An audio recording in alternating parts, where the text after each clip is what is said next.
성경 말씀을 같이 읽도록 하겠습니다. 마태복음 14장입니다. 14장 22절부터 33절까지 읽도록 하겠습니다.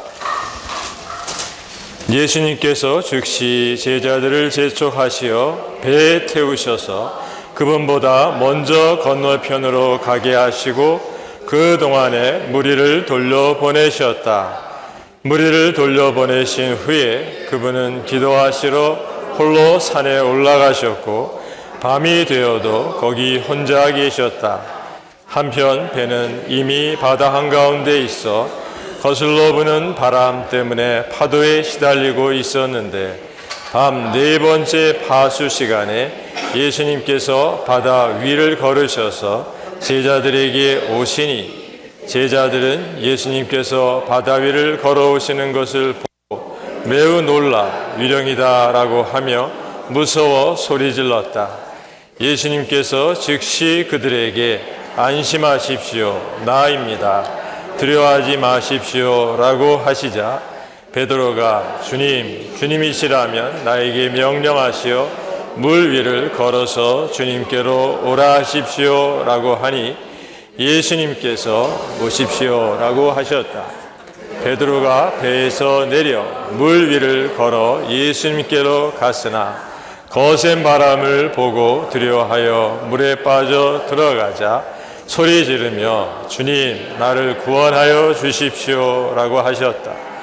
그러자 예수님께서 즉시 손을 내미시어 그를 붙잡으시며 믿음이 작은 사람이여 왜 의심하였습니까? 라고 하시고 함께 배에 오르시니 바람이 그쳤다. 배에 있던 사람들이 예수님께 절하며 진실로 하나님의 아들이십니다. 라고 하였다. 좋습니다. 지난 시간에 이어서 이번 시간은 주님께서 오병이어로 그들을 배불리신 후에 그들을 재촉하셨습니다. 배를 타고 즉시 바다 갈릴리 그 호수 건너편 게네사렛 땅으로 가라. 목적지를 알려주셨죠. 그리고서 그분은 기도하시러 홀로 산에 올라가시는 장면이 있습니다. 그래서 이것을 볼 때 주님은 제 아들을 풍성하게 먹이시고 공급하시고 필요를 채워주셨지만 그것은 다만 그들의 필요를 채운 것이 아니었습니다. 주님의 필요를 위해 그들을 공급하신 것이죠. 그러므로 그 필요가 채워졌을 때 제자들은 그곳에 좀 더 머물고 싶었을지도 모릅니다. 놀라운 기적을 보았고 이렇게 공급을 풍성하게 누렸으니 좀 더 머물러서 이러한 어떤 기쁨, 누림을 만끽하고서 좀 여유 있게 있다가 떠나면 어떻겠습니까? 나 주님은 아니다. 즉시가 재촉에서 하나님의 뜻을 따라 그들이 움직일 것을 권하셨죠. 명하시고 그분은 산으로 가셨는데 이것은 마치 그리스도인의 여정의 그림과도 같습니다. 그리스도인은 하나님의 돌보심과 공급을 받고 하나님께서 정하신 길을 달려가야 합니다. 근데 그 여정은 주님이 아십니다. 바다, 파도가 이고 바람이 부는 역경을 통과해야 하는 것이죠. 그 역경을 통과할 수 있도록 먼저 충분한 공급을 하셨죠. 그리고 그분은 산에 올라가서 그들을 위해 중보기도 하고 계셨습니다. 그들이 그 역경을 잘 통과할 수 있도록. 그런 와중에서 이제 주님께서 그들을 돌보실 때 하나의 원칙이 있습니다. 왕을 따르는 노정. 왕을 따르는 노정은 실로 왕께서 가신 노정이죠. 사실 그 동일한 노정을 따라가는 겁니다.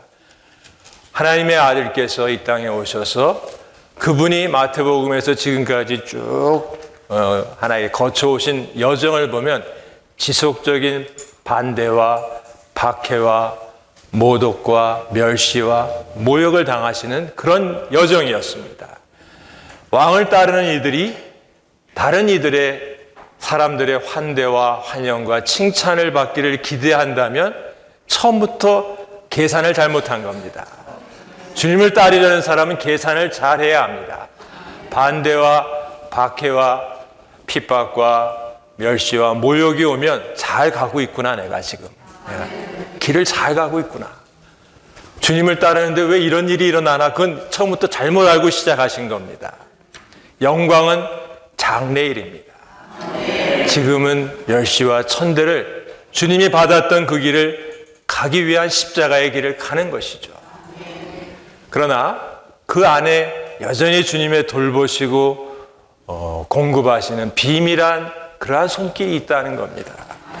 자, 이제 우리는 그것을 보기 원하는데, 여기서 보듯이 이제 주님께서 이제 그들을 바다 한가운데 보내셔서 그들이 거슬러 부는 바람 때문에 파도에 시달리고 있을 때 주님께서 그들에게 찾아오십니다. 물 위를 걸어서 오시죠. 물 위를. 제 아들은 그 물 위를 걸어오신 예수님을 보고 두려워했습니다. 이게 사람인가? 유령이 아닌가? 자, 물 위를 걸어오셨다는 이야기는 주님에게 있어서 바람과 파도, 환경의 어려움은 다만 그분을 빨리 전진하게 하는 것입니다. 여러분, 해보신 일은 거의 없으시겠죠. 저도 그 스키를, 서핑이라 그러나요? 왜 이렇게 긴 보드를 가지고 파도가 오기를 기다렸다가 장면을 보면은 다 이렇게 뒤를 봅니다. 그 사람들이 보드 위에 올라타서 큰 파도가 언제 오나. 파도를 기다립니다. 파도가 오면 즉시 올라타서 빠른 속도로 진행하죠. 이들에게 파도는 두려움이 아니라 즐거움입니다. 어떤 때? 파도 위에 올라탈 때. 파도 아래 묻히면 아주 이건 고통이겠죠. 주님에게 있어서 파도는 올라타서 그분의 갈 길을 더 빠르게 하는 수단입니다. 주님은 제자들이 파도를 위에 올라타기를 원하시죠.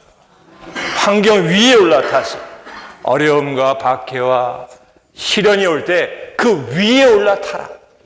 어떻게 우리가 그 위에 올라탈 수 있습니까? 자, 이제 베드로에게서 우리는 그것을 볼 수 있습니다. 베드로가 그 주님께서 이렇게 물 위를 걸어오시는 장면을 보고 아주 용기를 내서 그 주님께 아주 간구합니다. 주님, 저로 주님이시라면 저로 이렇게 말하죠. 저로 물 위를 걸어 주님께 오게 해달라고 말하게 되죠. 그럴 때 예수님께서 오십시오라고 하셨고, 베드로가 배에서 내려 물 위를 걸어 예수님께로 가는 장면을 보게 됩니다. 자, 여러분, 베드로는 성경에서 보면 아주 효율적이죠. 적극적이고 무엇이 앞장섭니다. 앞장서서 가장 실수도 많이 하고, 왜 사람이 벽에 부딪히면 코부터 부딪힌다 그러죠. 이 베드로는 코 지체 같습니다. 부딪혀서 항상 다치는데 유익은 다른 지체들이 없습니다. 네. 이렇게 하면 안 되는구나. 코가 나쁘지만 다른 지체는 안전합니다. 베드로 때문에 우리가 얼마나 많은 유익을 얻는지 모릅니다. 그날에 우리가 베드로 형제님에게 감사를 해야 할 것 같습니다. 베드로가 정말 주님께 구했습니다. 물 위를 걷게 해주십시오. 주님께서 오십시오. 오십시오. 이것이 주님의 응답입니다. 오십시오. 물 위를 걸어오십시오. 그럴 때 베드로가 주님의 말씀을 붙잡았습니다. 그리고 물 위를 걸었습니다. 주님을 향해 걸었습니다. 그때 뭘 받겠습니까? 처음에 걸을 때 말씀을 붙들고 주님을 바라봤습니다. 두 가지. 말씀. 주님의 살아있는 말씀. 주님 자신을 주목했습니다. 그러다가 갑자기 잘 걸었는데 갑자기 거센 바람을 보고 두려워해요. 뭘 봤습니까? 바람과 파도를 보니까 잘못 본 겁니다. 여전히 그걸 바라볼 것이 아니라 계속 주님을 바라봤어야 하는데 바람과 파도가 오니까 바라보는 순간 두려움이 왔고 두려움이 오는 순간 빠져들었습니다. 여기서 알겠습니까? 주님은 두 가지를 우리에게 말씀해 주셨죠. 내가 너에게 말하지 않았냐. 물 위를 걸어오라. 그리고 나를 봐라. 나를 봐라. 믿음의 완성자요, 믿음의 창시자요, 완전케 하시는 그분을 주목하고 바라보고 나아가면 파도와 바람과 환경과 어려움이 발 아래 있는 겁니다. 기묘합니다. 많은 환경이 지나가지만 주님은 우리가 기도할 때 바람과 파도를 잠잠케 해주시는 게 아니라 우리를 일으키십니다. 바울이 3번이나 내 가시를, 내 파도를, 내 바람과 태풍을 좀 잠잠케 해달라고 3번이나 간구했는데 주님은 그 가시를 제해 주지 않으시고 내 은혜가 너에게 충분하다. 이는 내 능력이 약함 가운데서 온전하게 됨이라 하시며 그를 능력으로, 은혜의 능력으로 파도 위로 올려주셨습니다. 그러므로 내가 이것을, 내 약함을 더 자랑한다고 바울은 말했습니다. 이것이 바로 베드로의 체험입니다. 여기에 체험이죠. 그러므로 오늘 우리는 이러한 일에서 2가지 잊지 마십시오. 첫째, 주님의 말씀. 말씀을 붙들어야 합니다. 그리고 주님 자신, 주님의 임재라고 말해야 할까요? 주님의 얼굴, 주님의 임재를 잃지 않는 겁니다. 말씀과 주님의 임재가 모든 상황에서 우리를 파도 위로 오르게 하여 그분을 따르는 길을 걷게 하실 수 있습니다. 이때 저는 한 가지 임재에 대해 말씀드리고 싶은 게 있는데, 여러분 구약에 보면 민수기가 있는데, 민수기에는 이스라엘 백성이 군대로 편성되는 장면이 나오죠. 군대로 편성되어서 이제 진을 치게 되는데, 매 이 성막을 중심으로 동서남북 3지파씩 이렇게 지파가 나뉘어서 진을 칩니다. 근데 진이 중심에는 성막이 있는 그 성전이 있는 언약궤가 있는 그 성막이 있고 주변에 진을 칠 때 일반적인 진은 왜 진을 칩니까? 대적의 공격 때문에 방해와 반대와 어떤 그 침략을 막기 위해서 진을 치죠. 그러면 당연히 그 진의 방향, 이 텐트를 쭉 천막을 치면 어느 쪽을 향하게 되겠습니까? 밖을 향해야죠. 밖. 사방을 다, 우리 사주 경계라는 말을 군대에서 쓰는데 사방을 경계해야 되죠. 근데 이스라엘 진은 방향이 그렇지 않습니다. 다 언약궤, 성막을 향해 있습니다. 왜 그럴까요? 그들의 강함, 그들의 안전은 언약궤, 하나님의 임재에 있는 겁니다. 구름을, 그 언약궤와 성막과 중심의 구름 기둥, 불 기둥을 바라보는 그 일이 그들의 바로 진의 하나의 특징이었습니다. 오늘 그리스도인의 생활은 뭘 바라봅니까? 환경, 밖에 대적이 지금 어디까지 왔나? 그런 걸 바라보는 게 아니라 내게 주님의 임재가 있는가? 주님의 웃는 얼굴이 있는가? 환경을 바라보는 게 아니라 내 안에 주님의 얼굴을 바라보고 주님의 얼굴이 나를 향하고 계신가? 내게 얼굴을 돌리시는가? 한 가지 감사한 것은 주님 얼굴을 돌리시을지언정 우리를 떠나지 않으시겠다고 약속하셨죠. 저들 같았으면 벌써 떠났을 겁니다. 넌 안 되겠다.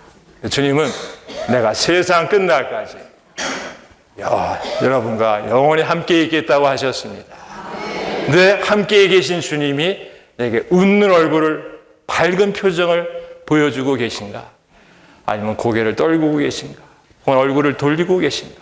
이것을 늘 주목하는 거예요. 주님, 제가 바라보는 것은 일이나 환경이나 사람이 아니라 주님의 얼굴입니다. 그 임재, 얼굴떡, 임재의 떡이 아닙니까? 그분의 얼굴이 웃으실 때 기쁩니다. 힘이 납니다. 그분의 얼굴이 뭔가 수심이 있을 때 저도 뭔가 근심합니다. 주님, 제가 무엇을 잘못했습니까? 제 말함과 저의 태도와 저의 어조와 저의 행동에서 주님을 기쁘시지 않게 했던 무엇이 있다면 돌이킵니다. 이것이 바로 주님의 임재 안에서 하나님의 백성이 주님을 따르는 여정을 가는 방식입니다. 이제 베드로가 이렇게 하나의 과정을 통과해서 이러한 배움을 우리에게 주셨는데, 여기에서 이 계율에 보면은 제가 계율을 좀 읽기로 원래는 계속 계획을 했는데 말하다 보니까 계율을 하나도 못 읽고요. 벌써 몇 페이지를 지나갔습니다. 자, 이제 계율로 돌아가겠습니다. 자, 로마서 1번은 배를 타고 가는 것과 하늘의 왕께서 기도하시는 장면을 이제 전반적으로 보여주면서 A번이 있습니다. A의 로마 숫자 1번의 영문자 B번을 함께 읽도록 하죠. 아버지의 사랑하는 아들로서 사람의 위치에 서 계시는 하늘의 왕은 하늘에 계신 아버지께 홀로 기도하실 필요가 있었는데, 이것은 천국을 세우시기 위하여 아버지께 하나 되시고 무엇을 하시든지 아버지와 함께 하시기 위한 것이었다. 그분은 무엇을 하시기 전에 먼저 산에 올라가서 기도하실 필요가 있었는데, 왜냐하면 그분의 모든 일의 통제 원칙은 일의 효과나 일의 중요성, 필요성 아닙니다. 아버지의 뜻입니다. 아버지의 뜻이 그분의 일의 통제 원칙입니다. 이 일이 좋으냐, 효과가 있냐, 합당하냐? 아닙니다. 아버지께서 원하시는가? 이 뜻을 따라 우리가 그분을 섬기기를 그분은 원하십니다. 로마 숫자 2번은 이제 상황 안에 우리가 들어갔죠. A의 1번 같이 읽어보도록 하겠습니다. 그분은 기도하시러 산에 가셨다. 오늘날 주 예수님은 산, 즉 하늘에 계시고 교회는 바다에 있다. 교회는 지속적으로 시달림을 받았다. 그러나 이것이 우리의 운명이다. 이것이 우리의 운명이다. 배가 아직 바다 위에 있고 항구는 아직 멀었습니다. 그런데 이 배가 평안하기를 기대한다면 사실 정상적인 기대는 아닙니다. 바람과 파도가 있고 이 배가 항구, 왕국에 도달하는 것을, 교회가 왕국에 도달하여 그 실제를 가져오는 것을 막고 방해하고 싫어하는 원수가 있는데 어찌 항해가 평탄하겠습니까? 우리가 가는 믿음의 길이 계속 평탄하기만 하다면 정말 내가 왕국을 향한 사람인가? 하나님의 권익을 땅에 가져오고 하늘의 뜻을 땅에 수행하는 사람이라면 사탄이 그냥 두지 않을 겁니다. 그냥 두지 않는데 우리가 평안하기를 바란다면, 안락하기를 바란다면 어찌 왕국을 따르는, 왕을 따라 왕국을 가져오기를 원하는 백성이라 할 수 있겠습니까? 그러므로 여기 숫자 2번, 1번 읽었죠? 2번 읽겠습니다. 주님께서 하늘에서 우리를 위해 기도하고 계신다는 사실은 우리에게 위로와 격려의 근원이 된다. 우리는 역풍이 얼마나 강한지 황건하지 않는데, 왜냐하면 주님께서 산에서 우리를 위해 기도하고 계심을 알기 때문이다. 폭풍은 반대자들의 통제 아래 있지 않고 주님의 발 아래에 있다. 주님의 손에 있습니다. 허락하셨습니다. 그러나 아까 말한 대로 주님이 바람과 파도를 허락하시면 거기에 잠기라는 뜻이 아니라 올라타서 더 빨리 왕국을 향해 전진하라는 겁니다.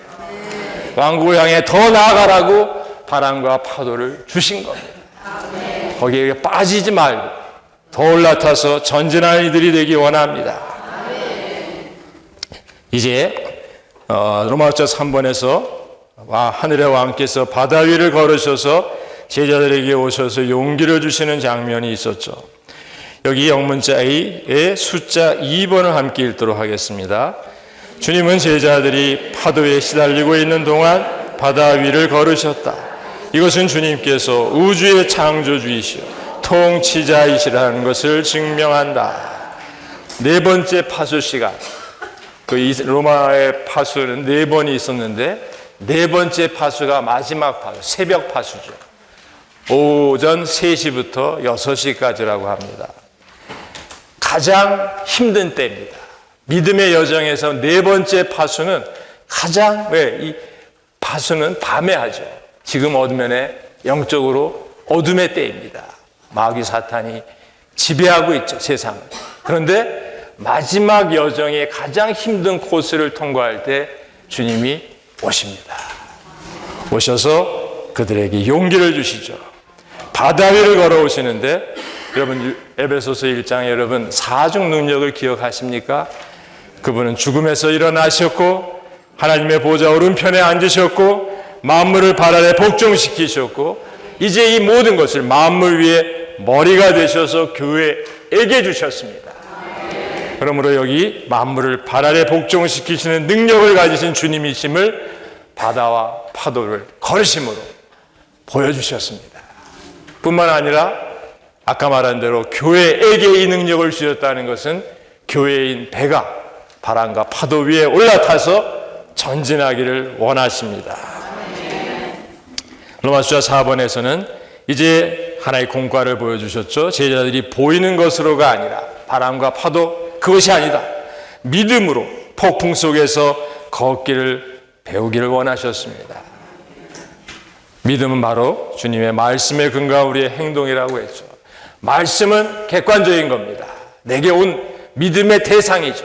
말씀을 믿을 때 내게 주관적인 믿음이 됩니다. 객관적인 믿음은 말씀입니다. 내가 취하여 그것을 내 안에 받아들이면 주관적인 믿음이 되고 이 믿음이 살아있는 믿음, 능력의 믿음입니다. 말씀을 내 것으로 취하는 것이 바로 믿음의 비결이라고 할 수 있습니다. 숫자 1번 같이 읽어보겠습니다. 베드로는 주님의 말씀을 믿음으로 배에서 내려 물 위를 걸어갔다. 그러나 거센 바람을 보자 그의 믿음이 사라졌다. 그는 환경을 바라보지 말고 즉 보이는 것을 따르지 말고 오직 주님의 말씀을 믿음으로 걸어갔어야 했다. 우리는 주님을 따를 때 믿음으로 행하고 보이는 것으로 행하지 말아야 한다. 너무 놀랍습니다. 우리는 주님을 따를 때 원칙이 있습니다. 보는 것으로 행해서는 안 됩니다.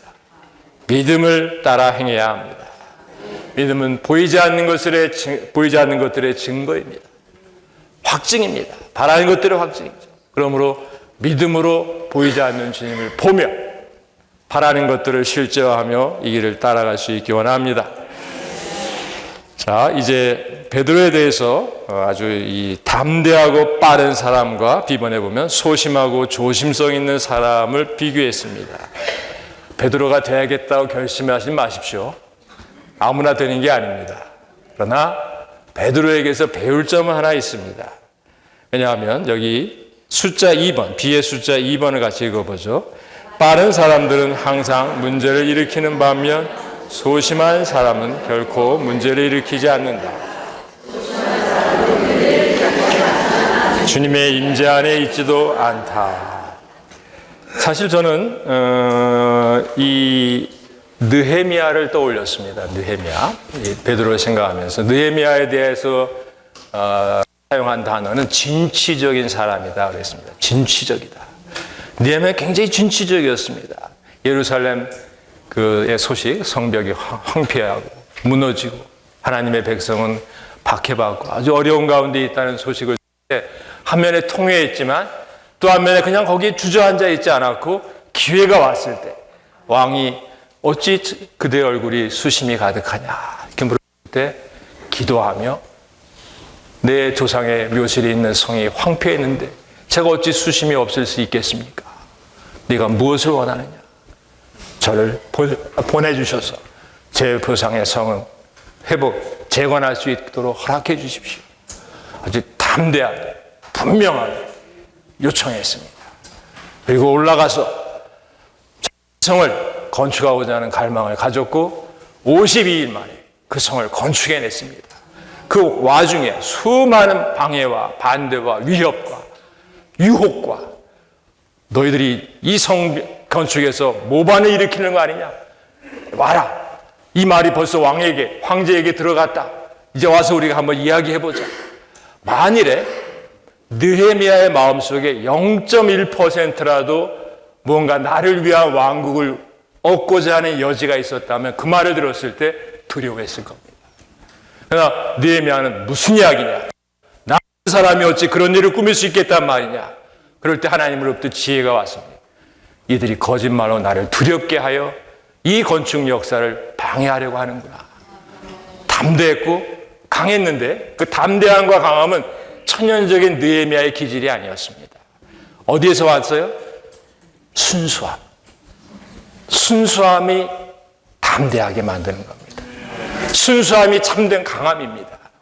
순수한 사람은 강하고 담대해도 힘이 없습니다. 왜? 나를 위한 것이 아니기 때문에. 나를 위해 나는 조금도 여기서 이익을 얻지 원치 않는다. 그러므로 강하게 책망하고 어찌 이렇게 행하느냐. 내가 조금이라도 그런 행위, 심지어 그런 마음이라도 가졌다면 그런 말을 못합니다. 그는 전혀 그런 마음조차도 없었기 때문에 그의 사람들을 책망하고 담대하게 하나님의 건축의 일을 수행할 수 있었죠. 베드로에게서도 우리는 어느 면에서 이러한 진취적인 기질을 볼 수 있습니다.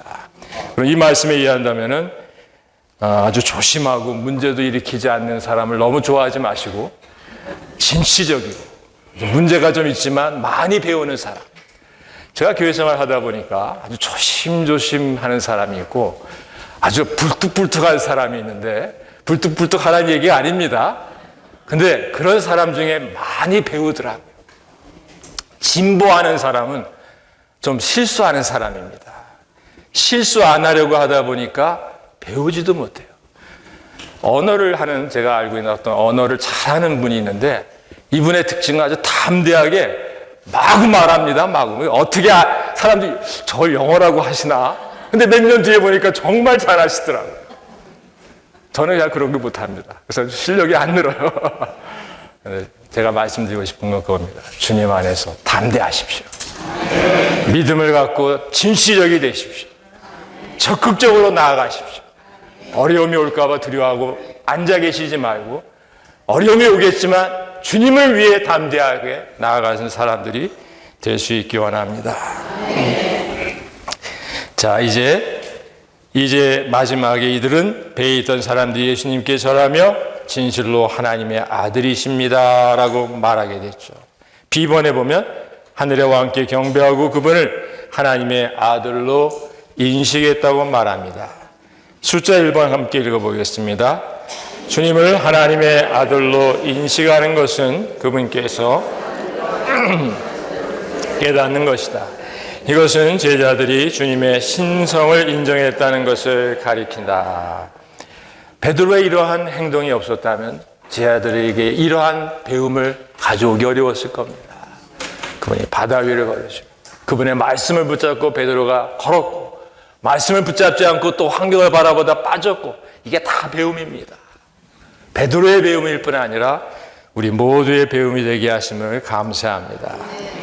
그러므로 10번에 보면 마태복음 이 단락에서 우리에게 하나의 묘사가 있는데 우리는 빠르고 담대할 필요가 있다. 그러나 빠르고 담대하게 배에서 내려 바다 위를 걸을 때 네 가지를 주의해야 한다고 했습니다. 자, 우리 1번, 2번 네 가지를 한번 읽어보죠. 첫째로 우리는 주님의 말씀에 근거해서 행동해야 하며 그분에게서 말씀을 듣기 전에는 행동하지 말아야 한다. 둘째로 우리의 방향은 주님 자신을 향해야 한다. 셋째로 우리는 주님의 임재 안으로 들어가야 한다. 넷째로 우리는 배로 되돌아야 한다. 우리가 이 네 가지를 주의한다면 심지어 잘못한 것처럼 보일지라도 우리는 옳을 것이다.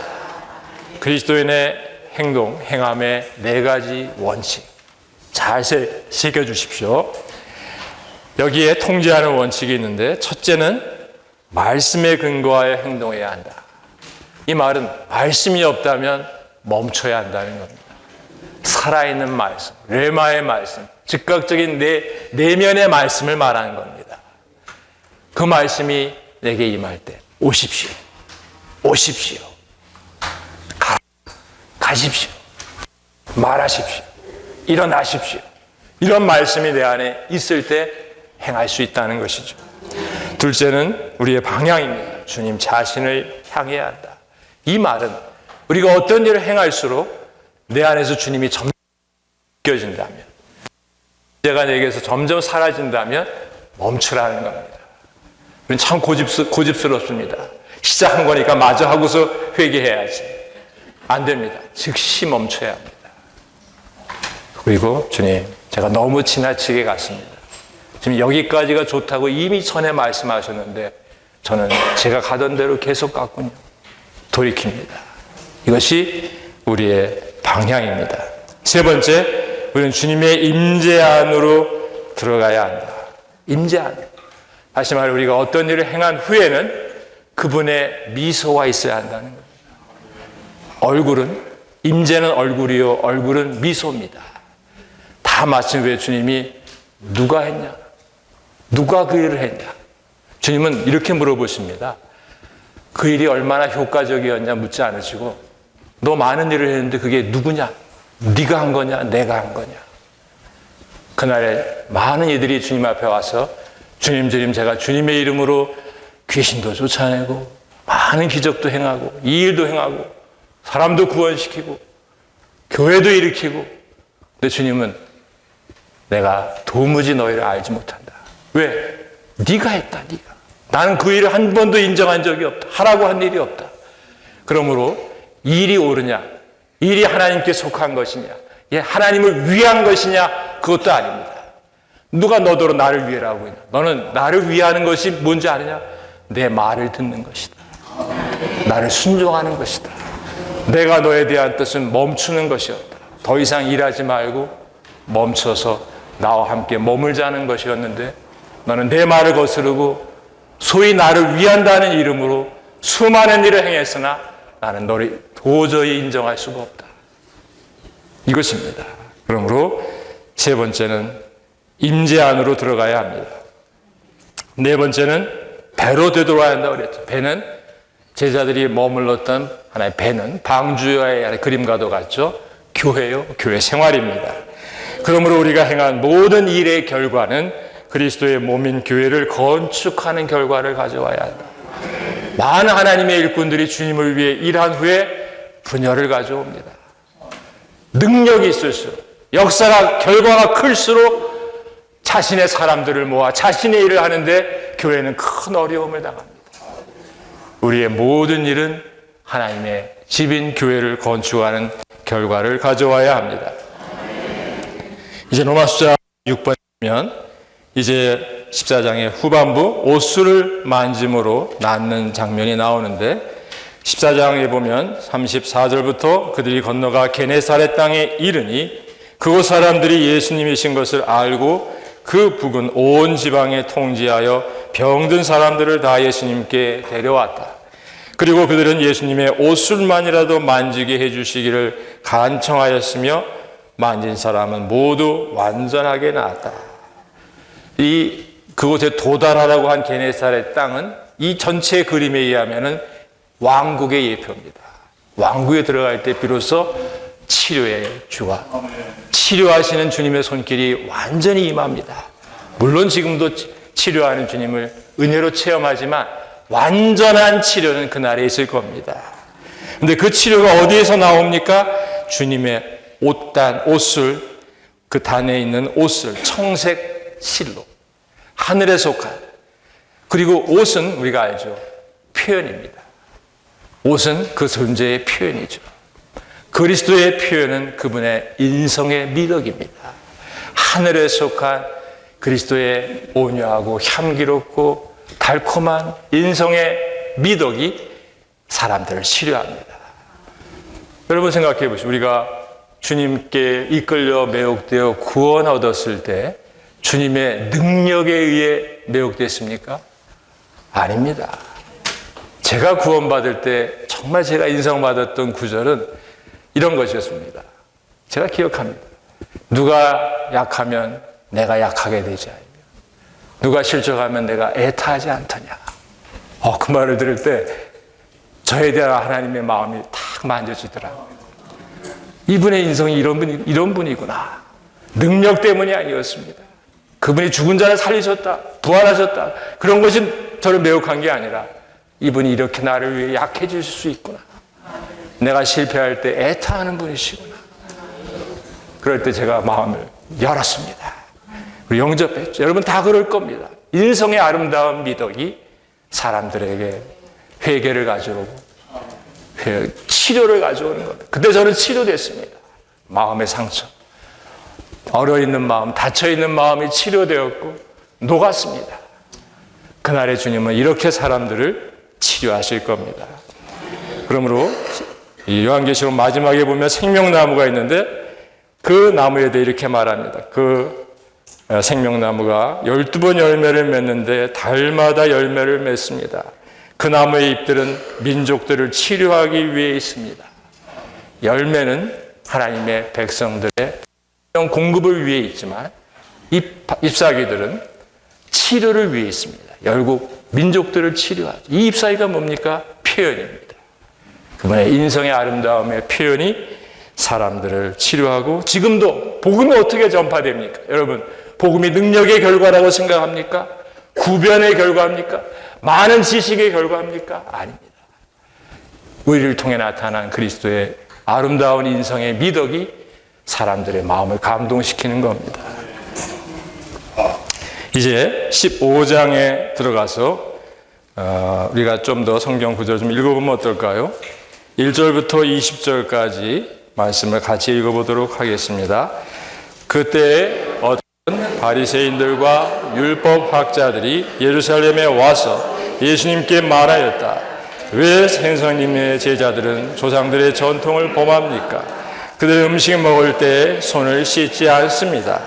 예수님께서 대답하셨다. 왜 여러분은 전통 때문에 하나님의 계명을 범하십니까?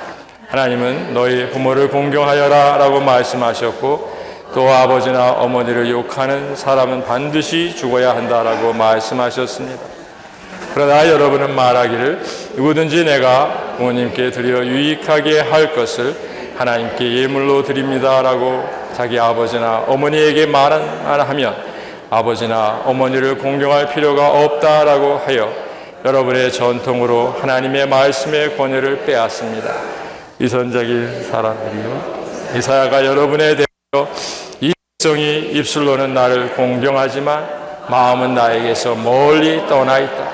사람의 경을 기준으로 가르치니 나에게 헛되이 경배하고 있다라고 잘 신원하였습니다. 예수님께서 무리를 부르셔서 말씀하셨다. 듣고 깨달으십시오. 입으로 들어가는 것이 사람을 더럽히는 것이 아니라 입에서 나오는 그것이 사람을 더럽힙니다. 그때 제자들이 나와 바리새인들이 이 말씀을 듣고 실족한 것을 아십니까? 라고 하니 예수님께서 대답하셨다. 내 하늘의 아버지께서 심지 않으신 식물마다 모두 뿌리채 뽑힐 것이다. 그대로 두십시오. 그들은 눈먼 사람이면서 눈먼 사람을 안내하는 이들입니다. 눈먼 사람이 눈먼 사람을 안내하면 둘 다 구덩이에 빠질 것입니다. 베드로가 예수님께 우리에게 이 비유를 설명해 주십시오라고 하니 예수님께서 말씀하셨다. 여러분도 아직 깨닫지 못하십니까? 입으로 들어가는 것이 변기로 내버려지는 것을 여러분이 알지 못하십니까? 그러나 입에서 나오는 것은 마음에서 나오는 것이니 그것이 사람을 더럽힙니다. 왜냐하면 마음에서 악한 생각과 살인과 간음과 음행과 도둑질, 거짓 증언, 모독이 나오기 때문입니다. 이러한 것이 사람을 더럽히는 것이지 씻지 않은 손으로 먹는 것이 사람을 더럽히는 것은 아닙니다. 자, 여기에 바리새인, 전통적인 종교인들이죠. 전통을 중시하고 율법을 중시합니다. 그들이 이러한 실행을 했을 때 여기 로마 숫자 이제 1번 새로 시작하는 1번에 B에 숫자 1번 함께 읽겠습니다. 바리새인들과 율법학자들은 주 예수님께 왜 그분의 제자들이 조상들의 전통을 범했는지 질문했다. 이것은 제자들이 주님을 따를 때 전통을 지키지 않았다는 것을 보여준다. 그들은 오직 하늘의 왕이 만을 주의했을 뿐 그 밖에 어떤 것도 주의하지 않았다. 전통과 하나님의 말씀의 대비입니다. 사실 종교란 뭡니까?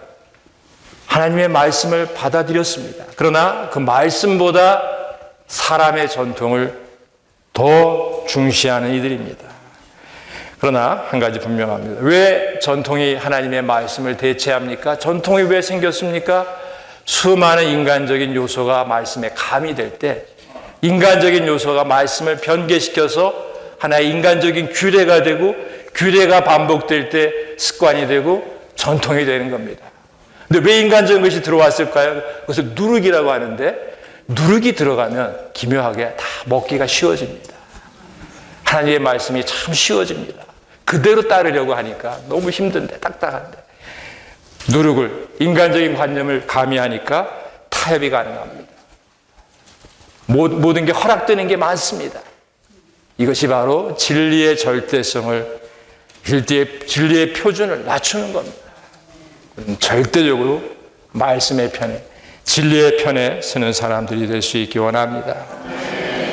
로마서 2번에 보면 전통 때문에 하나님의 계명을 범한다고 말하면서 주님은 하나님의 백성이 어떻게 행해야 할 것을 말씀하고 있습니다. 원칙은 그겁니다. 하나님을 위한다는 명목은 있으나 하나님의 이름, 하나님의 말씀을 가지고 누구를 위합니까? 사람을 위하는 겁니다. 종교의 마지막 원함은 하나님을 위하는 게 아닙니다. 사람을 위하는 겁니다. 나를 위한 겁니다. 여러분, 많은 이들이 오늘날 하나님의 말씀을 따라 이곳저곳을 오고 가고 합니다.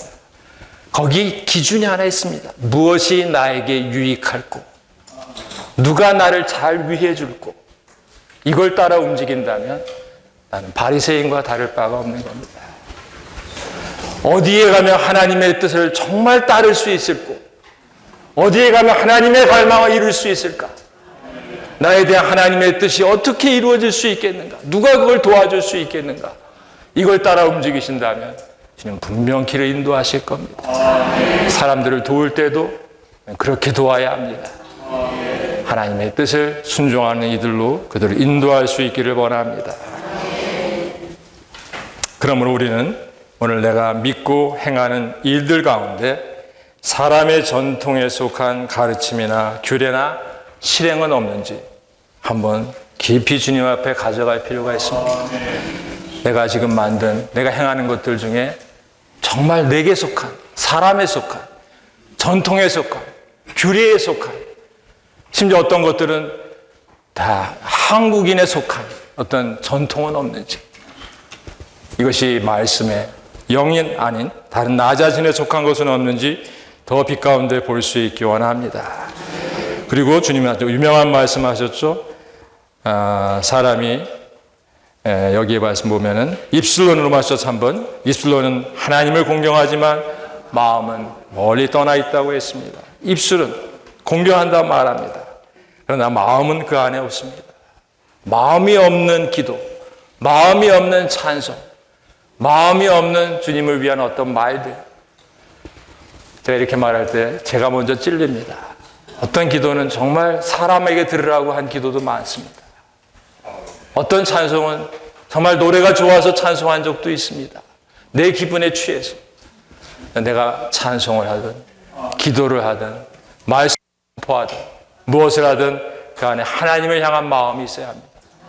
하나님의 얼굴 앞에서 그분의 면전에서 기도하고 찬송하고 말씀을 선포할 수 있기 원합니다.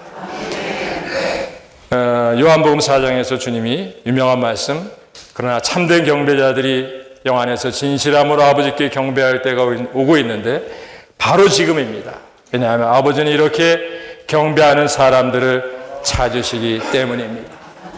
아버지께서 찾으시는 경배하는 사람들, 당시 이스라엘의 수많은 사람들이 성전에서 제사장을 통해 경배한다고 말했지만 아버지는 주 예수님을 통해 그때 말씀하셨습니다. 아버지가 찾고 계신다.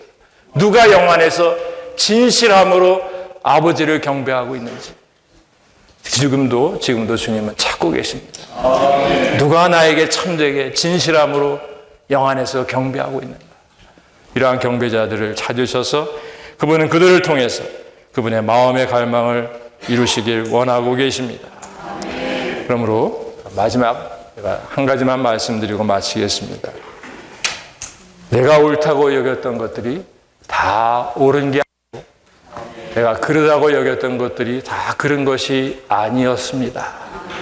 이 말은 뭡니까? 내가 판단하는 것을 신뢰하지 말고 주님의 얼굴을 신뢰하는 겁니다.